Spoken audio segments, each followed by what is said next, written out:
Peace and blessings, everyone. Welcome to another episode of Wobble Hearts. I am very excited today, and the reason is कि आज हमारे पास एक बहुत जानी मानी शख्सियत मौजूद हैं जो कि यूथ के अंदर बहुत ज़्यादा स्पेशली फेमस हैं. इनका एक बहुत abridged प्रोफाइल मैं भी शेयर करूँगी आपके साथ, क्योंकि if I start reading his entire biography, it's gonna take like hours.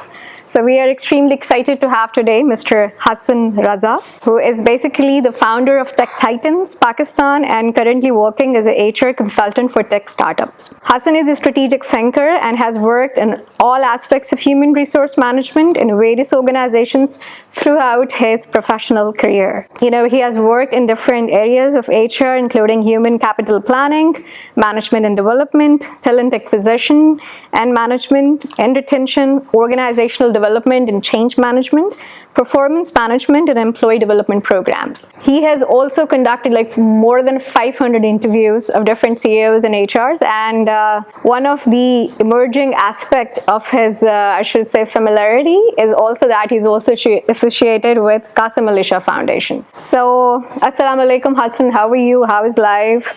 And how are you feeling today? Well, after the introduction, I think that Alhamdulillah, I'm feeling more motivated. I think it's a great introduction. By the way, thank you so much. And thank you for inviting me and giving me this opportunity. And I'm super excited as usual. Yeah. So, Hassan, जैसे कि आपको पता है, the times we have entered, extremely volatile, uncertain, complex and ambiguous, जिसको हम VUCA बोलते हैं. And you know, this is the time जिसके अंदर the need for skills have changed, right? Talent is no more the same talent it was 10 years ago or 5 years ago. और अब तो एक ऐसी सिचुएशन है जिसने ना सिर्फ ऑर्गेनाइजेशंस के लिए बल्कि टैलेंट और एचआर के लिए भी बहुत सारे चैलेंजेस क्रिएट कर दिए हैं. सीईओज जो हैं या ऑर्गेनाइजेशनल लीडर्स जो हैं, they are already wrestling with so many factors including the social and political unrest जो एक है, और इसके अलावा और बहुत सारी चीज़ें हैं, बहुत सारे ऐसे फैक्टर्स हैं जो कि ऑर्गेनाइजेशंस को इम्पैक्ट कर रहे हैं. तो how does HR perceive this challenge? I think it's a very valid question. और बात यह है कि हम लोगों को आइडिया नहीं था कि कोविड आएगा. हमें ये भी आइडिया नहीं था कि कोविड आएगा तो हम कोविड को किस तरह से ट्रीट करेंगे. तो अनसर्टेनिटी तो थी. अनसर्टेनिटी अभी भी है. मतलब if we talk about particularly HR की अगर हम बात करें. अच्छा, ये जो क्वेश्चन है ना, ये दोनों तरफ से है. एम्प्लॉयज की तरफ से भी है और एम्प्लॉयर की तरफ से भी है. देखिए, सिचुएशन जो है ना वो दोनों तरफ से ही हैंडल और टैकल करनी पड़ेगी कि क्या है. कोविड जब आया तो हमें अंदाज़ा ही नहीं था कि यार हमने इसको किस तरह से मैनेज करना है. फिर लोगों के माइंडसेट, लोगों के इश्यूज, मेंटल हेल्थ के. फिर एक और बड़ी चीज़ जो हमारे साथ एचआर वालों के साथ हुई, work from home. I mean, in Pakistan, I think that it's very difficult to work from home because हमारे यहाँ बहुत सारे लोग जो हैं, जो एम्प्लॉयज़ हैं, वो 5 मरले के घर में रहते हैं, 3 मरले के घर में रहते हैं. I am working in a tech sector. तो मैं आपको बता सकता हूँ कि जब हमने वर्क फ्रॉम होम किया और जब हम इंटरव्यूज़ कंडक्ट करते थे लोगों के, तो पीछे से आवाज़ आती थी कि बेटा जाओ जाके दही ले आओ, बेटा जाके जो है वो दूध का डब्बा ले आओ, रोटी ख़त्म हो गई हुई है तो वो ले आओ. I mean you are in a meeting with international client और आपको ऐसी आवाज़ें जो है दही नहीं बोलते थे, दही ले आओ. हाँ, दही ले आओ. हाँ, बिल्कुल एग्जैक्टली. और फिर उसके बाद ये भी देखे ना कि फिर आहिस्ता आहिस्ता फिर लोगों को अंदाज़ा हुआ कि यार अब इस पे इसको हमने मैनेज करना है. एक और सिचुएशन हमें बड़ी आई कोविड में, वो ये आई कि टेक में जब हम बात करते हैं तो अपॉर्चुनिटीज़ बहुत ज़्यादा निकले. ऑफर्स लोगों को बहुत अच्छी तरह से आई. बड़ी बड़ी ऑफर्स जो हैं लोगों को यहाँ पर, हमारे जो टेक के जब प्रोफेशनल्स हैं या बाकी जो लोग हैं उनको जो है वो ऑफर्स आई. तो उसमें क्या हुआ, अक्सर औकात ये देखा गया कि लोग ऑफर के वक्त फ़ोन अपने बंद कर लेते थे. हम पर्टिकुलरली टॉकिंग अबाउट जो हमारा यहाँ पे जो यूथ है, तो क्या एटीट्यूड और क्या बिहेवियर है. मैंने कॉर्पोरेट सेक्टर में सायरा 16 साल काम किया है. मैं आपको बता सकता हूँ कि वहाँ पर जो पॉलिसीज़ और प्रोसीजर्स हैं किस तरह से रही और मैंने किस तरह से अपने आप को डिसिप्लिन किया. लेकिन जब हम टेक की बात करते हैं तो यहाँ पे क्योंकि हमारे पास रिसोर्सेज उस तरह से अवेलेबल नहीं है, हमारे पास यहाँ पे जो है वो अपॉर्चुनिटीज़ उनके लिए ये है कि जॉब्स तो उनके लिए बहुत कम है, लेकिन हमारे पास जो स्किल्ड जो बच्चे हैं उस तरह से वो अवेलेबल नहीं है, तो वो कम है. अब वो क्या करते हैं, अपने आप को इनकैश करते हैं. I am also working as a career counsellor और मैं बहुत सारे इदारों में जाता भी हूँ. मैं अक्सर जो स्टूडेंट्स हैं उनसे एक सवाल करता हूँ कि यार तुम नौकरी क्यों करना चाहते हो। मैं LAMS भी गया हूँ, LSE भी गया हूँ, बाकी डिफरेंट यूनिवर्सिटी में भी जाता रहता हूँ। एक ही आंसर आता है, पैसा। हमने में उनको ये सिखाया है कि आपने पैसा कमाना है, किस तरह से कमाना है वो नहीं सिखाया। यही सिचुएशन हमें कोविड में रही। जब हमने ऑफर दिया उनको कि भाई आपने आना है, तो उन्होंने कहा जिस दिन ज्वाइनिंग होती थी एक दिन पहले फोन बंद। फिर जब हम उनसे बात करते थे वो कहते थे पुप्पो की डेथ हो गई है, हालांकि किसी मसला पड़ गया है, कोई घर में ही हो गया। आपने कमिटमेंट्स की हुई हैं गोरों के साथ। अब आप देखें कि आपका इमेज वहां पे क्या बन रहा है। मैं एक बड़े सीजन CEO का इंटरव्यू कर रहा था, जो आपने मुझसे क्वेश्चन पूछा, मैंने भी उनसे यही क्वेश्चन पूछा कि सर हम इसको किस तरह से मैनेज करें। तो उन्होंने कहा देखो यार ये सिचुएशन है नई, जब चीज़ें नई होती हैं तो आप नई चीज़ों पे टाइम लेते हैं, तो आप देखते हैं कि किस तरह हम इसको मैनेज करेंगे। तो अभी इसका आंसर यही है, उन्होंने बताया कि यार नहीं अभी ये चीज़ें मैनेज नहीं हो सकती। अभी आपने देखा कोविड आहिस्ता आहिस्ता ख़त्म हुआ है। जब कोविड ख़त्म हुआ तो हमने लोगों को वर्क फ्रॉम होम दिया हुआ था। तो जब वर्क फ्रॉम होम दिया हुआ था हमने कहा यार वापस आओ, ऑफिस आ जाओ, ऑफिस मतलब will be having a fun और ये ज़बरदस्त चीज़ें हम ऐसे करेंगे। आप यकीन माने, क्योंकि टेक में आई मीन टेक सेक्टर तो मैं देखता हूँ हमें बड़ी मुश्किल हुई। लोग वापस आना नहीं चाहते थे। देयर इज़ अ रीज़न ये है कि जब आप उनको वापस बुलाते हैं तो वो ऑफिस के एनवायरनमेंट में आते हैं। जब ऑफिस के एनवायरनमेंट में आते हैं तो there is check and balance. जब आप उनको चेक एंड बैलेंस की तरफ लेकर आते हैं तो वो कहते हैं नहीं हमें ये नहीं पसंद। यू नो बहुत सारी कंपनीज ट्रैकिंग सिस्टम्स यूज़ कर रही हैं जिस पे आपको ट्रैक किया जाता है कि आप क्या यूट्यूब कितना देखा आपने, फेसबुक कितना देखा आपने, लिंक्डइन कितना यूज़ किया, इवन कि आपने अगर नौकरी के लिए अप्लाई किया तो कितनी वेबसाइट्स को आपने किया। तो वो आप ये तो उसके अलावा आपने फ्रीलांसिंग के प्रोजेक्ट्स पकड़े हुए हैं। अब आपके पास इतनी अपॉर्चुनिटीज़ हैं और आपके पास इतनी आज़ादी है और आपको पता है कि इस ऑर्गेनाइजेशन का मेरे बगैर गुजारा भी नहीं है, तो फिर वो अपनी मर्जी करते हैं। Know the factor is that कि देयर इज जो हमारी जी जेन आई है उसको भी हमने किस तरह से मैनेज करना है, ये भी इम्पोर्टेंट है। वेरी गुड, आपने बड़े बहुत सारे एरियाज के ऊपर हिट किया है। अभी जो आपने बात की कि ये अब चीज़ अभी रिसेंट इमर्ज हुई है और इसको हमने जो है वो मैनेज नहीं हो सकती है, somehow we will learn through experience. लेकिन जो जितनी भी इंटरनेशनल रिसर्च इंस्टीट्यूशंस हैं वो तो आपको फ्यूचर के बारे में, जैसे वर्ल्ड इकोनॉमिक फोरम है, they keep on issuing the reports what's gonna happen in the future, not the exact picture but they do tell you कि जी वर्क फोर्स डायनामिक्स चेंज हो रहे हैं या वर्क प्लेस डायनामिक्स चेंज होंगे।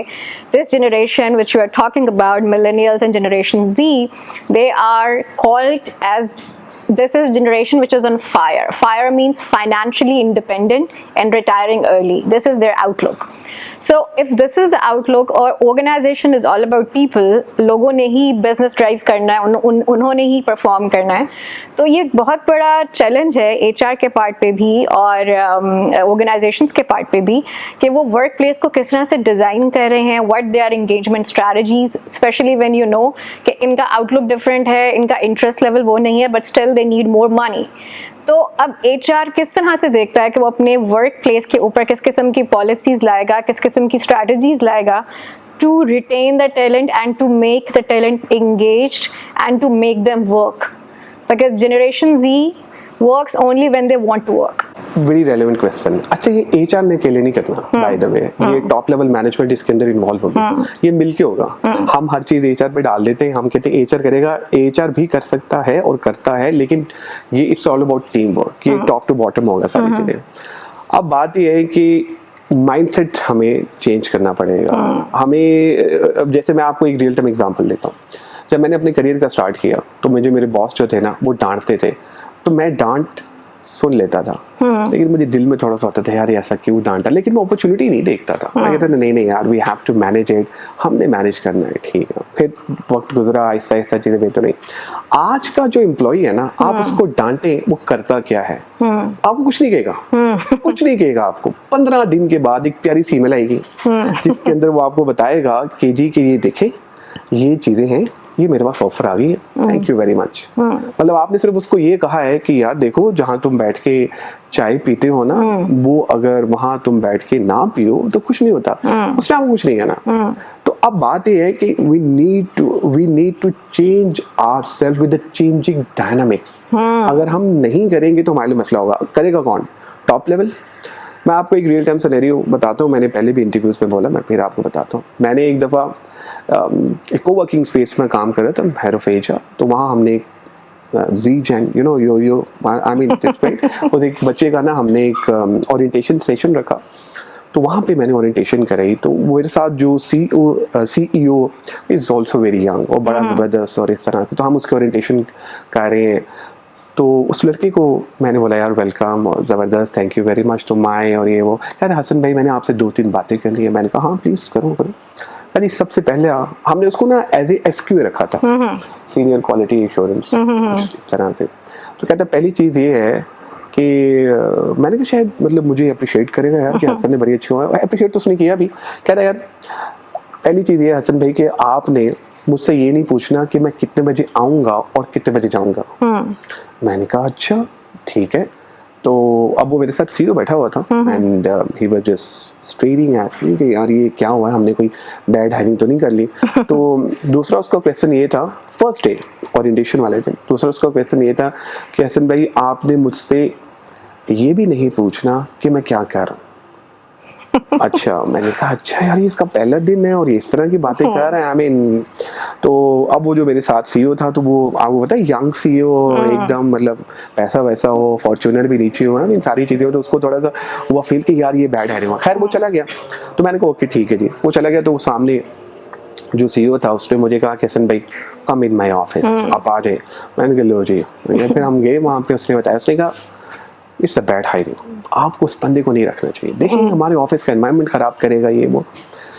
तो मैंने कहा यार देखो हमने इस पर एक एक्सपेरिमेंट करते हैं, 3 महीने इसको चलाते हैं, प्रोबेशन है 3 मंथ्स का, तो लेट्स डू इट। कहा चलिए ठीक है ओके। अब वो लड़का क्या करता था, अब वो हमारी टाइमिंग थी 12, तो वो लड़का आता था 2 बजे और वो आके क्या करता था, हमको वर्किंग में तो फूसबॉल गेम, कभी कुछ खेल रहा है कभी कुछ कर रहा है, काम नहीं कर रहा। अच्छा देखा यार ये पता नहीं क्या सिनेरियो है। अच्छा मुझे भी कह रहा था हसन भाई आए ना गेम्स खेलें। मैंने कहा यार ये पता नहीं क्या करते हैं। फिर मैं चला जाता था तो मेरा जो CEO था ना वो हर दफ़ा मुझे देखता था कि यार ये क्या, ये तो काम ही नहीं कर रहा और ये जो इस तरह से ये मतलब खेल रहा है सारा। हमने 3 मंथ्स उसको फ्रीडम दिया कि यार ठीक है तुम अपनी मर्जी से करो काम। वो आता और गेम्स खेलता। उसके बाद वो हमारे यहाँ को वर्किंग में होता है, वो चीज़ें भी पड़ी होती हैं खाने पीने की, वो खा के और अपने हिसाब से वो काम करता। 3 मंथ्स के बाद हमने क्लाइंट से उसका फीडबैक लिया and you know what, he was one of the best performer, क्योंकि वो रात को 2 बजे काम करता था और क्लाइंट को वही चाहिए था। हमने उसने कहा मैं अपनी मर्जी के मुताबिक काम करूंगा। अच्छा हमने क्या किया, हम करते क्या, हम फ्लेक्सिबल वर्किंग आवर्स हमने अनाउंस किए पर हमने दिए नहीं। तो उसने वो करके दिखाया कि रियल टाइम है कि भाई है। तो ये जो माइंडसेट है ये हमें टॉप टू बॉटम चेंज करना पड़ेगा। अच्छा हम थोड़ा सा जो हमारी जो थॉट है वो थोड़ी पुरानी भी है, क्योंकि मैं कॉर्पोरेट सेक्टर में भी रहा हूँ, तो वहाँ तो लेट आने पे भी वैसे करते थे और जल्दी जाने पे भी आपको शॉर्ट लीव देना पड़ती थी। तो अब टेक के डायनामिक्स बिल्कुल डिफरेंट है। तो हमें ये इंडस्ट्री टू इंडस्ट्री ये चीज़ें देखनी पड़ेगी। जो अभी हम डिस्कशन कर रहे हैं ये बिल्कुल टेक रेलेवेंट है। अगर हम किसी और की बात करेंगे, मैन्युफैक्चरिंग की, अगर हम रिटेल की बात करेंगे, तो वहाँ ये डायनामिक्स अप्लाई नहीं होंगे। वहाँ पर आपको प्रोडक्शन टाइम पे स्टार्ट करनी है, वहाँ पर लोगों को आपको टाइम पे बुलाना है, वहाँ पे टारगेट्स डिफरेंट, क्योंकि टेक में आपका जो प्रोडक्ट है वो आपका एम्प्लॉई है। बट डू यू थिंक के जनरेशन Z मिलेनियल्स ये तो वर्क फोर्स में तमाम इंडस्ट्रीज के अंदर जा रहे हैं, though opportunity is higher in the tech side, लेकिन ये जो डिस्ट्रप्शन है specifically in terms of flexi hours and workplace freedom and all such kind of facilities for the people enablement point of view, ये तमाम industries के अंदर एक होनी चाहिए? वेल आई थिंक ये बिजनेस टू बिजनेस वेरी करती है। Okay. ये वैसे सबको बहुत अच्छा लगेगा। मैं मेरे बड़े एचआर के दोस्त हैं, मतलब वो बड़ा कहते हैं यार कि सैटरडे तुम्हारा ऑफ होता है, तुम अपनी मर्जी से जाते हो, अपनी मर्जी से काम करते हो। अब वो नहीं कर सकते, आई मीन क्योंकि वो जिस सेक्टर में है, for example one of my friend is very well known in HR, is working in a manufacturing sector. तो उसका टाइम है कि सुबह उसने 8:30 बजे एक टेक्सटाइल में एंटर होना है और 7-8 बजे तक उससे अंदर ही रहना है। मतलब वो निकल नहीं सकता क्योंकि बहुत सारी चीज़ें वो एडमिन भी देख रहा है, एचआर भी देख रहा है। तो ये industry to industry I think it's vary करते हैं। एंड डू यू थिंक कि ये जो इमर्जिंग स्टार्टअप्स हैं इसमें यंग ब्लड इज कमिंग, आप एज सीईओ लीडरशिप पोजीशन के ऊपर आ रहे हैं और उनकी मे बी वो अभी ग्रूमिंग नहीं है या वो तमाम वर्टिकल्स के बारे में एक पेरिफेरल डोमेन नॉलेज नहीं है या अवेयरनेस नहीं है, and then they are heading और leading an organisation with lot of fresh blood of their same age group.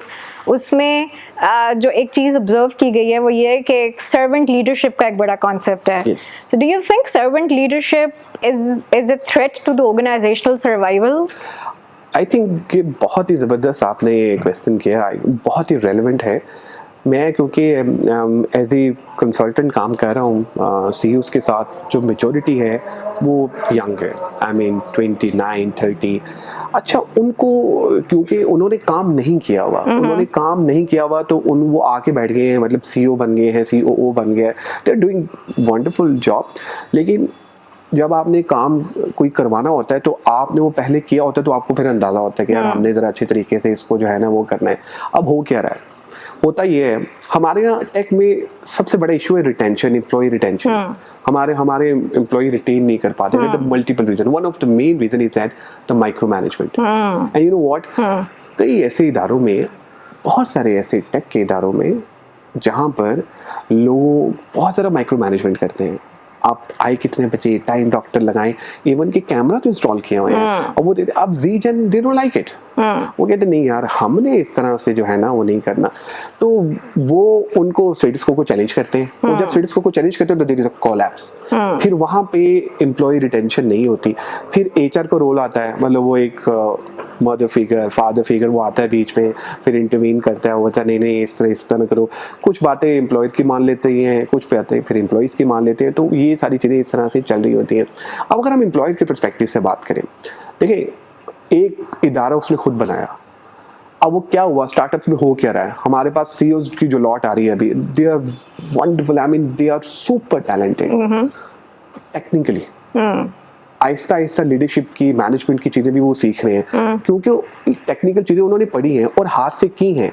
Leadership और मैनेजमेंट जो उनको मिल गई है वो अभी उन्होंने सीखी नहीं है, वो क्योंकि अभी वो अच्छा गुजार रहे हैं, टाइम देख रहे हैं, उनको ना सिचुएशंस आ रही है उनके सामने।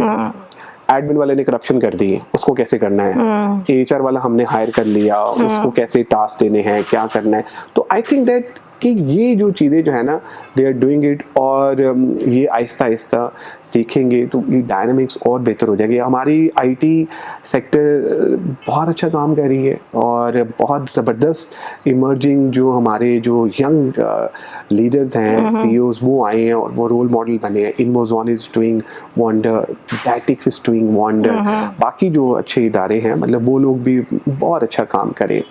ज़रूरी ये है कि आप एम्प्लॉयज़ को फ्रीडम दें। आप एचआर में ना खाली आपने टेक्निकल रिक्रूटमेंट नहीं करानी है, आपने और सारे एरियाज भी देखने हैं, आपने ओडी भी देखना है, आपने परफॉर्मेंस मैनेजमेंट भी देखना है, आपने कॉम्पनसेशन एंड बेनिफिट भी देखना है। It's all about complete package. अगर आप खाली टेक्निकल रिक्रूटमेंट देख लेंगे तो ये चीज़ें जो है ना वो फिर प्रॉब्लम करेंगी। एक और इम्पॉर्टेंट चीज़ है, दैट इज वर्क एथिक्स। इस पे बात करना बड़ा ज़रूरी है, एम्प्लॉयर के पॉइंट ऑफ व्यू से, एम्प्लॉय के पॉइंट ऑफ व्यू से। अब होता क्या है, मैं आपको एक रियल टाइम सिनेरियो बताऊंगा, real time. One of my friend, उसकी कंपनी में हुआ, मतलब मेरे इधर ही उस पर, क्योंकि आई थिंक दैट सिनेरियो से लोग ज़्यादा समझेंगे और उनको पता चलेगा कि है क्या। उन्होंने एक लड़के को हायर किया, लड़के को उन्होंने हायर किया, गोरे से उन्होंने इंटरव्यू करवाया।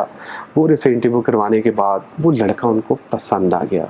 जब वो लड़का उनको पसंद आ गया तो फिर ये हुआ कि HR का देयर इज़ अ प्रोसेस कि आप आफ्टर ऑफर सैलरी वेरीफाई करते हैं, डॉक्यूमेंट्स वेरीफाई करते हैं, तो कुछ डॉक्यूमेंट्स उसके ना फेक निकले, forgery documents.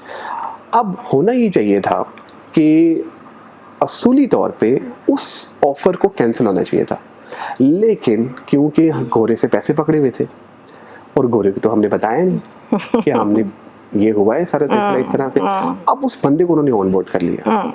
When you onboard a dishonest employees, you are creating a problem for your organization and for yourself as well. क्योंकि मेरा अपना मानना है, आप सारी चीज़ें ठीक कर सकते हैं, एटीट्यूड ठीक करवा सकते हैं, एटीट्यूड का प्रॉब्लम है, बंदे में कोई मसले मसाइल हैं, कोई इश्यूज़ हैं, सारी चीज़ें ठीक हो सकती हैं, but if there is a issue in the character, dishonesty पे कोई कॉम्प्रोमाइज़ नहीं है। खैर जी, वो दोस्त हमारा जो था उसने HR वाले ने जाके ऊपर कहा कि यार ये इसको इस तरह से देखो, ऐसे मत करो, मतलब ये प्रॉब्लम क्रिएट करेगा। नहीं, हमने सारी की हुई है, लाइन है हमारी, क्लाइंट वैसे हमारे हाथ में है, मतलब कुछ नहीं हो सकता।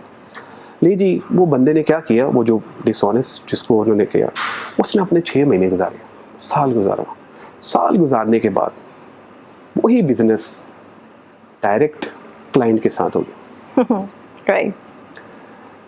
तब उसका उस लड़के को फ़ोन आया, वो HR वाले को, और उसने बोला कि यार यू आर राइट, कि dishonest employee is always a dishonest person is always a dishonest, तो there is no compromise on work ethics। तो इसलिए मैं कहता हूँ कि हमारे यहाँ जो गोरे हैं, बाकी लोग हैं, वो इन प्रैक्टिसेस में वो बहुत अच्छे हैं, हमें इन पे काम करने की ज़रूरत है। आपके सामने मैंने एग्जांपल दी ऑफ़र लेटर की। यार अगर तुम्हें ऑफ़र नहीं एक्सेप्ट है किसी को, तो यार बोल दो, टाइम सेव करो ना यार उसका, अगले बंदे का। आप फ़ोन नहीं उठा रहे हैं, आप और चीज़ें कर रहे हैं, तो फिर इससे और ज़्यादा जो है वो प्रॉब्लम जो है ना वो होती है। तो मेरा ख्याल है कि टॉप लेवल मैनेजमेंट जब इन चीज़ों को देखेगी बड़े अच्छे तरीके से, तो आहिस्ता जो डायनामिक्स हैं वो बेहतर हो जाएंगे। I guess it was a very nice conversation, very heart-to-heart conversation that we had. And if I have to wrap it up, you talked about so many things, that employers are more interested to hire for the attitude and not for the skills. If the person has the right attitude, he can be trained, or he or she can be trained on any skill set. And plus, it's very important that you have strong integrity within you, not only as an employee but as an employer. You need to have very strong integrity, and there is also a great need to have a very strong trust level on your people, because at the end of the day, it's the people who are driving the business, and the future world of work is will be full of Gen Zers and millennials. So it's very important that we not only have to change their mindset, it's also a responsibility to change our mindset. This is very, very important, and this is the time of brutal authenticity, either it's on the part of the employee or the employer, and HR has to play a very, very integral role in that.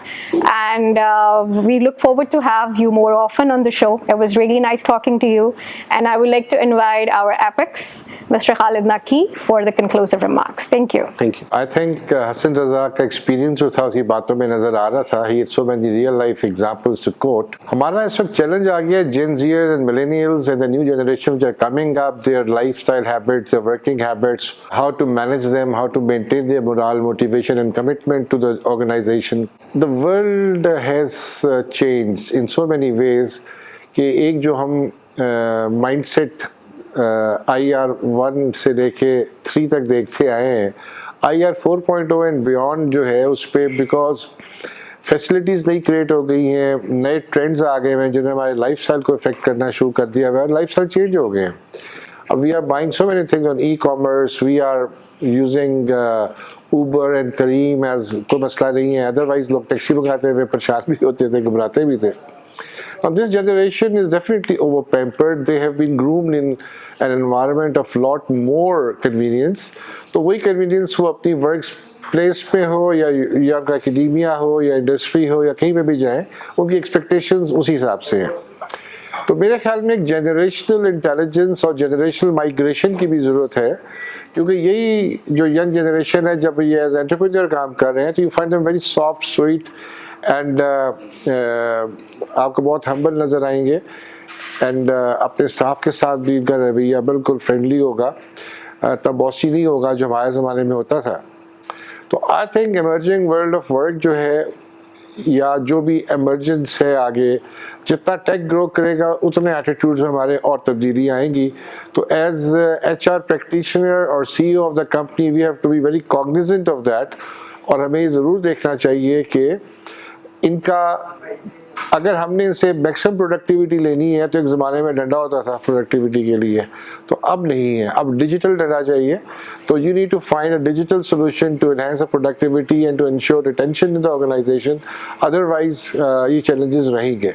तो I think mindsets are changing and very soon ये जो हमारा argument है Gen Z and alpha and millennials, ये argument ख़त्म हो जाएगा, because पुरानी जनरेशन कुछ आउट ऑफ वर्क लाइफ हो जाएंगी और इन्होंने आके मैनेज करना है, they have their own style of doing things.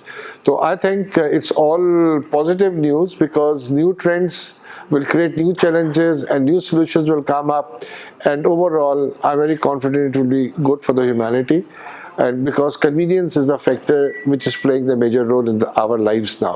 So thank you very much, Hassan. It was a great session. So inshallah we'll stay connected.